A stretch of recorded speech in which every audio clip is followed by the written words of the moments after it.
एक यूट्यूबर ऐसा वीडियो भ्रामक वीडियो बनाता है जिससे दो स्टेट की लड़ाई होने तक बात आ जाती है और वो साबित हो जाता है कि वो वीडियो गलत है, भ्रामक है, उसके लिए उस पर कानूनी कार्रवाई की जाती है। और उस कानूनी कार्रवाई के बाद कुछ लोग ऐसे जो अभी भी जो राजनीति में जो गद्दे लोग वो जातीयता गारंटी दे रहे हैं। क्या उसका कद इतना बड़ा है कि वो 40 सीट पे इफेक्ट कर देगा, 50 सीट पे इफेक्ट कर देगा? एक सीट पे तो उसका इफेक्ट कर सकता नहीं, 40-50 सीट तो आपने कहाँ की बात की। तो ये सब भ्रम है, फैलाया जा रहा है क्योंकि उसको उसके फेवर में ऐसा कुछ भी नहीं। नमस्कार, आप हैं बिहार संवाददाता के साथ और मैं हूं मनोज चतुर्वेदी। कांग्रेस 100 साल से पुरानी पार्टी, लेकिन अब हर जगह आप देख रहे हैं ढलान पे चल रही है। आज हमारे साथ बिहार के प्रदेश प्रवक्ता अनुसूचित जाति के आदित्य पासवान हैं और जानना चाहेंगे कि आखिर कांग्रेस का ये हश्र हो क्यों रहा है, क्या कहीं कमियां रह जा रही हैं, नेतृत्व क्या उस क्षमता से आगे नहीं बढ़ पा रहा है जिस क्षमता की जरूरत है। आदित्य जी, पहले तो आपका स्वागत है। जी, बहुत धन्यवाद। क्या कारण हो रहा है, कांग्रेस क्यों पिछड़ रही है? नहीं, देखिए 2014 में जब सरकार बदला, यूपीए की सरकार थी, तो उस सरकार को के बारे में बहुत दुष्प्रचार फैलाया गया, जिसके कारण लोगों में गलत मैसेज किया। लेकिन आज जिस दौर में जो देश जिस दौर से गुजर रहा है, पूरे देश में जो समस्याएं व्याप्त है, चाहे वो महंगाई हो, बेरोजगारी हो, उसको उन मुद्दों को कांग्रेस लगातार उठा रही है और धीरे धीरे कांग्रेस की वापसी भी हो रही है। तो आने वाले समय में आप देखेंगे कि एक कांग्रेस में नया बदलाव जो ऊपर से लेकर नीचे तक हो रहा है, उसको लेकर के साथ में आम लोगों के बीच में हमने जाना शुरू कर दिया है। अब देखिए, जैसे कि राहुल जी ने अभी जो यात्रा की, बहुत ही प्रेम लोगों का मिला। बिहार में भी हमने यात्रा शुरू की है, उसमें भी बिहार में भी काफ़ी प्रेम हम लोगों को हर जगह जहाँ जहाँ हम गए वहाँ मिलता आ रहा है। तो आने वाले समय में आप एक बहुत बड़ा बदलाव देखने को मिलेगा। आदित्य जी, आपने कहा कि 2014 में दुष्प्रचार किया गया, कांग्रेस के लिए दुष्प्रचार किया गया, तो 2019 तो फिर उससे ज्यादा आपके विपक्ष वाले मार्ग के लेके चले गए। 2019 में तो सत्ता में और ज्यादा समय लगता है ना वापस आने में। जो देखिए दुष्प्रचार किया गया, जो जिन स्कैम्स को लेकर के, कहाँ अभी तो कुछ भी साबित हो पाया। जैसे 2G का मामला है, 2G के मामले में आपने जो कोर्ट ने केस को बंद कर दिया और आखिर में जज जो थे उनका स्टेटमेंट आया कि मैंने लास्ट डे तक वेट किया कि कोई अप्रूवर आए और बयान दे, लेकिन एक भी अप्रूवर नहीं आया। तो उस चीज को दुष्प्रचारित किया गया बड़े तौर पे पूरे भारत में और उसका परिणाम उनके फेवर में गया। लेकिन अब जो है, अब दुष्प्रचार नहीं चलेगा कि लोगों को धीरे धीरे समझ में आ रहा है कि सच्चाई क्या है। वापसी अब धीरे धीरे फिर हमारी शुरू हो गई है। चिराग पासवान ने मांग की थी पासवान सेना की, आप भी तुरंत उनके मुद्दे को रोक लिए कि नहीं, पासवान सेना बननी चाहिए। तो नहीं, चिराग पासवान ने कहीं मांग नहीं किया, ये मांग तो मैंने उठाया है।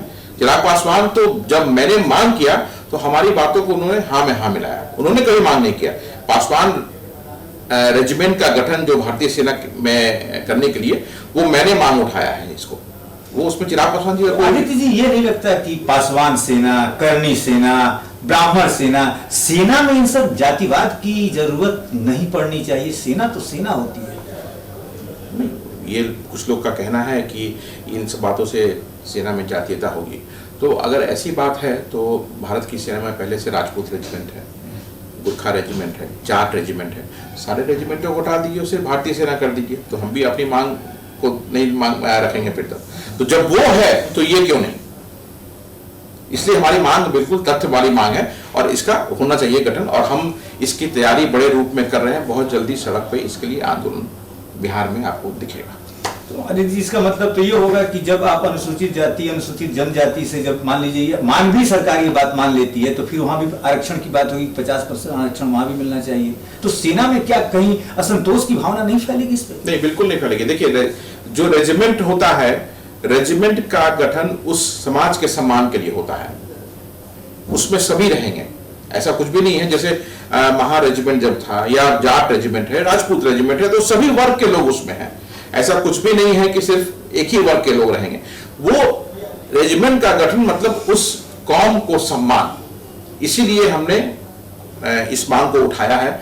और बिहार के लड़के जो पासवान समाज से आते हैं, जो जाबाज हैं, बहादुर हैं, उन्हें भी मौका मिलना चाहिए। अभी भी सेना में कार्यरत हैं वो, लेकिन जब गठन पासवान रेजिमेंट का गठन होगा तो उसमें जाने में उनका एक गौरव अलग होगा।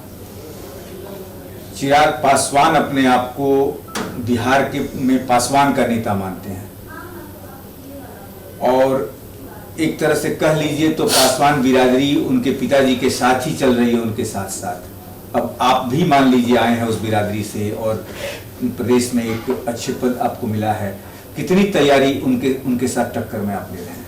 नहीं, हमारा कोई टक्कर उनसे नहीं है। वो स्वयंभू लीडर अपने आप को मान रहे हैं तो ठीक है, मानते रहे। हमें जो काम करना है अपने समाज के लिए, और समाज का मतलब ये नहीं है सिर्फ हमारा पासवान समाज, समाज का हमारे लिए समाज का अर्थ है जो भी दबा, दलित, शोषित, वंचित है, वो सब हमारे भाई हैं और मैं सबके लिए काम करता हूं और करता रहूंगा। वो अब अपने आप को लीडर मानते हैं या बोलते हैं, बोलने दीजिए, बोलने अभिव्यक्ति का आदि है, कोई बोल रहा है बोले, उसमें कहाँ कोई रोक रहा है। लेकिन आदित्य जी, दलित शब्द को सिर्फ हटा दिया जाए जी, तो दबा कुचला तो ब्राह्मण राजपूत हर बिरादरी में है। सब सारे, मैंने क्या कहा कि जो भी समाज में दबा कुचला, शोषित, वंचित, दलित समाज से आता है वो हमारा भाई है, और उससे अगर कहीं भी जरूरत पड़ेगी, कोई भी परेशानी में होगा तो मैं उसकी मदद करने के लिए हमेशा तत्परता से खड़ा होगा। तो नहीं आदित्य, जब आप दलित शब्द का प्रयोग कर देते हैं तो उसमें देखा जाता है कि चार बिरादरी खड़ी आती है, ब्राह्मण, राजपूत, भुड़ियार और लाला जी लोग खड़ी जाते हैं उसमें से, और बिहार की राजनीति की धुरी ही है यहाँ पे जातिवाद। कब तक चलेगा ये? हम एक से आगे निकल रहे हैं। बिल्कुल सही बात है। मैंने आपको क्लियर कहा कि जो व्यक्ति जो दबा कुचला है, चाहे वो किसी वर्ग से आता हो, उसके लिए मैं खड़ा हूं। वो कोई भी किसी भी वर्ग का हो सकता है, गरीबी तो हर समाज में है, हर वर्ग में है, लेकिन ज्यादा किस में है ये देखने की जरूरत है। तो जो शोषित है, वंचित है, उसके लिए हम लोग उसकी सेवा करेंगे, करते रहेंगे हमेशा। एक तरफ आप महागठबंधन में हैं जी, राहुल जी पार्लियामेंट में घेर रहे हैं मोदी जी को भ्रष्टाचार और तमाम मुद्दों पर, और वहीं बिहार में तेजस्वी यादव पर तमाम चार्जेस लग रहे हैं ईडी और सीबीआई के द्वारा, और यहां आप लोग खामोश बैठे हैं। क्यों? चार्जेस तो तेजस्वी यादव पे भी है, लालू यादव पे भी है, राबड़ी यादव पे भी है।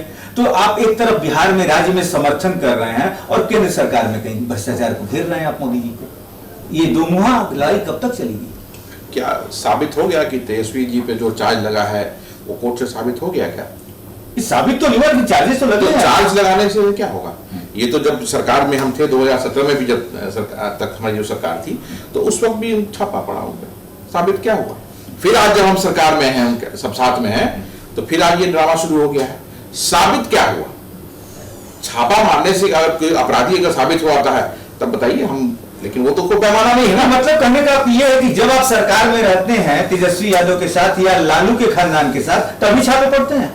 ये भाजपा का जो पूरे देश में कर रही है कि जहां पे उसकी अपनी सरकार नहीं है, अपनी सरकार बनाने के लिए सरकारों को डिस्टर्ब करना, अपदस्थ करना, ब्लैकमेल करना, डराना, इसमें ईडी, सीबीआई, आईटी का इस्तेमाल करके पूरे देश में हो रहा है। ये सब लोग देख रहे हैं, वही वहां यहाँ भी करने का प्रयास कर रही है। लेकिन यहाँ अब महागठबंधन जो है बिल्कुल अटूट है, वो सफल नहीं होंगे।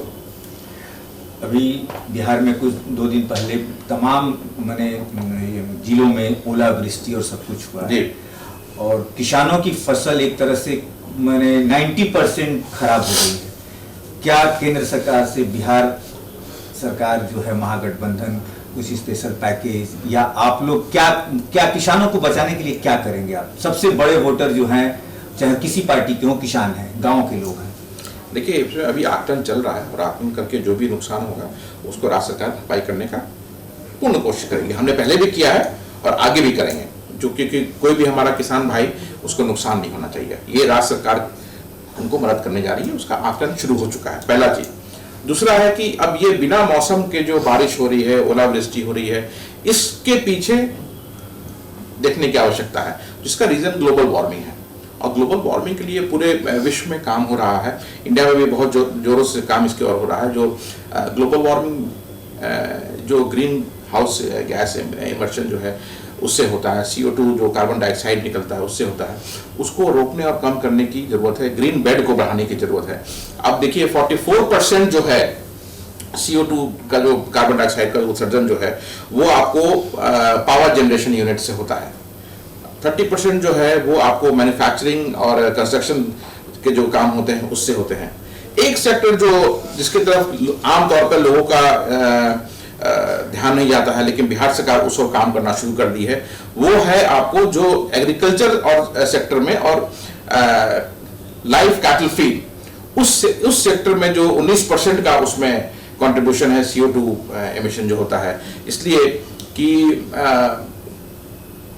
उससे अमोनिया और नाइट्रस ऑक्साइड निकलता है जो कि कार्बन डाइऑक्साइड से कहीं ज्यादा खतरनाक होता है, और वो 19% उसका है जिसके कारण ग्लोबल वार्मिंग वो करा रहा है। तो इस और बिहार सरकार काम करना शुरू की है कि इसको कम कैसे किया जाए। जैसे जैसे ये कम होगा, दूसरा है कि ग्रीन बेल्ट बढ़ाना होगा। तो ग्रीन बेल्ट बढ़ाने के लिए जैसे बिहार में जल जीवन हरियाली माननीय मुख्यमंत्री जी ने शुरू किया, वो हो रहा है काम, लेकिन उसमें आम आदमी की सहभागिता भी होनी चाहिए, क्योंकि सरकार अपने स्तर से काम कर रही है, लेकिन जब तक हम उसमें अपना सहयोग नहीं देंगे, हम भी पेड़ पौधे लगाना शुरू नहीं करेंगे। आप समझिए, एक पेड़ को पूरा बड़ा होने में 7 से 8 वर्ष का टाइम लगता है। तो एक आदमी अगर 5 पेड़ भी लगाता है तो आगे जो 10 साल बाद जो रिजल्ट आएगा वो कितना पॉजिटिव होगा एनवायरमेंट में। अरे जी, आपको एक बात बता दूं, आपने जो बातें बड़े केमिस्ट्री और सबके हिसाब से आपने बताई जी, जल जीवन हरियाली जी, जिनके पास मान लीजिए गांव के लोगों के पास 2 कट्ठा 3 कट्ठा उनके घर के सामने जमीन है जी, आपकी सरकार ने, महागठबंधन सरकार ने फ्री में उनको पौधे दिए जी, और उनको ये कहा गया कि यदि ये पौधे आप बचा लीजिएगा तो 5 साल के बाद 1200 रुपए दिए जाएंगे। और जल जीवन हरियाली का ये दूसरा फेज चल रहा है, लेकिन उन किसानों को, उन गांव के लोगों को अभी तक वो 1200 रुपए नहीं मिले। तमाम ऐसे किस्से हैं जो गांव से हैं। नहीं, ऐसे कुछ एक जगह हो सकता है कि हो, लेकिन बहुसंख्यक लोगों को जो सरकार ने वादा किया वो मिला है। तो ये कुछ एक जगह हो सकता है, पॉसिबल है, जो आप बोल रहे हैं वो संभव हो, लेकिन मैक्सिमम जगह में जो सरकार ने वादा किया देने का वो मिल रहा है। एक और बता दूं, तब जब आपने इस ग्लोबल वार्मिंग की छोड़ दी है, जो पौधे लगाए गए हैं रेलवे की जमीनों के किनारे, जो मतलब राज्य सरकार की जमीनें हैं जो होती हैं, वहां जो पौधे लगाए गए 1000-2000 पौधे जो लगाए गए, उसकी देखरेख की जिम्मेवारी एक ग्राम पालक बना के दी गई। उनको तनख्वाह आज करीब 4 सालों से नहीं मिली। अब इस पे बताइए आप क्या कहिए। अगर ऐसा है तो मैं इस बात को मैं राज्य सरकार के पास रखूंगा, लेकिन मुझे लगता नहीं है कि राज्य सरकार ने अगर ऐसा कुछ प्रावधान किया है तो ऐसा नहीं हुआ होगा। ये बिल्कुल नेक्स्ट टू इम्पॉसिबल वाली बात है, लेकिन अगर ऐसा है तो इसको देखने की जरूरत है। जरूर, बिल्कुल है, जरूर। मैं तो हमारे पास रिकॉर्ड भी है, मैं भेज दूंगा। संबंधित विभाग को मैं पर्सनली इस पे बोलूंगा और लिख के दूंगा भी कि इस और देखने की जरूरत है। कहा जाता है कि एक बिहार में पत्रकार हैं, यूट्यूबर थे, और उनकी गिरफ्तारी से एक बिहार के जो माने उप मुख्यमंत्री हैं, उन्होंने अपने उस पे ले लिया, अपनी इज्जत पे ले लिया, लेकिन उसकी गिरफ्तारी से कहीं ना कहीं 55 सीटों का, जो राजनीतिक पंडित हैं उन्होंने आकलन कर दिया है कि उसकी गिरफ्तारी से करीब महागठबंधन को 55 सीटों का और 16 से 17 सीटों का लोकसभा में भी नुकसान होगा। क्या कहना चाहेंगे इस पे? क्या ये सच्चाई है कि नहीं? बड़े दिल से कहिएगा। तो एक यूट्यूबर ऐसा भ्रामक वीडियो बनाता है जिससे 2 स्टेट की लड़ाई होने तक बात आ जाती है, और वो साबित हो जाता है कि वो वीडियो गलत है, भ्रामक है। उसके लिए उस पर कानूनी कार्रवाई की जाती है, और उस कानूनी कार्रवाई के बाद कुछ लोग ऐसे जो अभी भी जो राजनीति में जो गंदे लोग हैं वो जातीयता का रंग दे रहे हैं। क्या उसका कद इतना बड़ा है कि वो 40 सीट पे इफेक्ट कर देगा, 50 सीट पे इफेक्ट कर देगा? एक सीट पे तो उसका इफेक्ट कर सकता नहीं है, 40-50 सीट तो आपने कहाँ की बात कर दी। तो ये सब भ्रम है, फैलाया जा रहा है, क्योंकि उसके फेवर में ऐसा कुछ भी नहीं है। उसके फेवर में कैसे? आज ही मान लीजिए पटना बंद करवाना था, जगह जगह लोग जुटे थे। आज पटना बंद हुआ? नहीं, बंद नहीं हुआ, लेकिन आपके ऑफिस में मैं बैठा हूँ यहाँ पे, क्या पटना बंद हुआ? या अभी घूम के अगर बाहर निकल के आए होंगे, अपने घर से आए होंगे, कहीं गए होंगे, क्या बिहार बंद हुआ, पटना बंद हुआ? बताइए मुझे। 10 लोग 20 लोग एक जगह खड़ा होकर के कुछ प्रदर्शन कर दे, वो अलग बात है, वो अलग चीज है। लेकिन जो आह्वान किया था इन्होंने कि बिहार बंद होगा, बिहार बंद हुआ क्या? बिहार छोड़ दीजिए, पटना बंद हुआ क्या?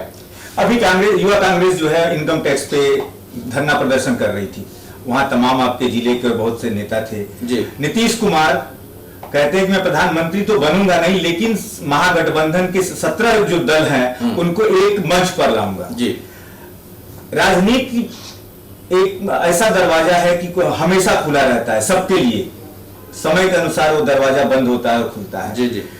क्या कहीं नीतीश कुमार उस जगह पे पहुंचे और प्रधानमंत्री की कुर्सी के सामने ये हो, तो क्या राहुल गांधी छोड़ देंगे कुर्सी प्रधानमंत्री नीतीश कुमार के लिए?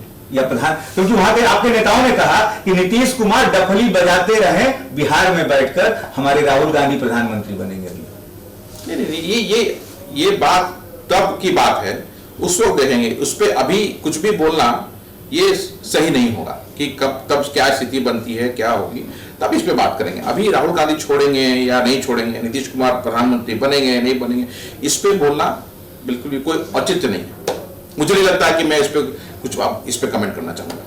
कुछ तो नहीं, क्यों? जब वो स्थिति आई नहीं है, जब वो ऐसा होगा तब उस पर बात करेंगे हम लोग। जब वो ऐसी स्थिति बनेगी तब उस पर बात करेंगे हम लोग। लेकिन यदि आप ही से पूछा जाए, यदि कि मान लीजिए कि बेस्ट नीतीश कुमार और राहुल गांधी में चुना जाए तो प्रधानमंत्री के लिए किसको चुनेंगे? ये प्रश्न कोई नहीं है। सबका अपना अपना दायरा होता है। सबके नीतीश कुमार जी को देखिए, 17 साल से मुख्यमंत्री हैं, एक बड़ा अनुभव है उन्हें काम करने का। राहुल जी भी केंद्र में बैठे हैं, उन्होंने सरकारों को आज से नहीं देखा है, तो उन्हें भी अपना एक अनुभव है। सबके अपने अपने अनुभव। मानते हैं आदित्य जी की नीतीश कुमार प्रधानमंत्री बनने के लायक हैं? मेरे मानने नहीं मानने से क्या होगा? जब चुनाव में हम लोग जाएंगे, जो ऐसी स्थिति बनेगी, तब हम लोग इस पर चर्चा करेंगे और सीटें देखेंगे जी कहां से कैसे आ रही हैं। जब सीटें आएंगी, हमारे पास वो नंबर आ जाएगा, तब हम लोग इस पर चर्चा करेंगे या उस पर जो डिसाइड करना हो करेंगे। अभी ये बात करने का कोई औचित्य नहीं है। आगे आने वाले समय में कांग्रेस की कैसी तैयारी चल रही है? अंतिम सवाल आपसे। बहुत बढ़िया। 2024 और 2025 अभी आपको मैं जैसे बताया मैंने ना कि हम लोगों के बीच में अब गए, हम लोग अपार प्रेम पूरे भारतवर्ष में मिला। जहां जहां से राहुल जी की यात्रा निकली, बिहार में हमने यात्रा शुरू की, मंदार पर्वत से यात्रा शुरू की, यहाँ भी बहुत अभूतपूर्व प्रेम हमें मिला है। और आगे भी जो यात्रा होगी, अब देखिए हम लोगों के बीच जा रहे हैं, पूरा ऊपर से नीचे एक नया स्ट्रक्चरिंग हो रहा है, तो एक नए रूप में आपको कांग्रेस दिखेगी और हम वापसी करने जा रहे हैं आने वाले समय में। नहीं, कहा जाता है आदित्य जी की जो एक समूह और भीड़ चलती है नेताओं के पीछे, यदि वो वोट बैंक में बदल जाए तो हर साल उनकी माने हर 5 साल पे उन्हीं का सत्ता आएगा। लेकिन वोट बैंक में कांग्रेस बदल नहीं पा रही है। 2014 में देखिए, 2019 में सीटें फिर से भाजपा की बढ़ गई। गुजरात में आप कह रहे थे कि हम सुपड़ा साफ कर देंगे बीजेपी का, वहां सीटें उसकी बढ़ गई। तो आखिर जनता तो आपको नकार दे रही है ग्राउंड लेवल। नहीं, ये आप आने वाले समय में आप देखेंगे क्या बदलाव हमने जो किया है और जो प्रेम हमें मिला है, उस हिसाब से देखेंगे कि कैसी जबरदस्त रूप से वापसी हमारी होगी। ये आने वाला समय आपको बताएगा। अभी ये इस पे कुछ भी कमेंट करना उचित नहीं होगा। आपको जो लोगों का प्रेम और विश्वास फिर से कांग्रेस की तरफ जो होना शुरू हो गया है, उससे आपको बदलाव आने वाले समय में निश्चित तौर पे दिखेगा। तो ये थे आदित्य पासवान, अनुसूचित जाति के प्रदेश के प्रवक्ता और यंग लीडर हैं। कांग्रेस आला कमान ने एक बहुत बड़ी जिम्मेवारी दी है यहाँ पे। अब देखना यह है कि कितना सफल हो पाते हैं अपनी बिरादरी के लोगों को कांग्रेस के पाले में लाने के लिए। हमसे बात करने के लिए बहुत बहुत धन्यवाद। धन्यवाद।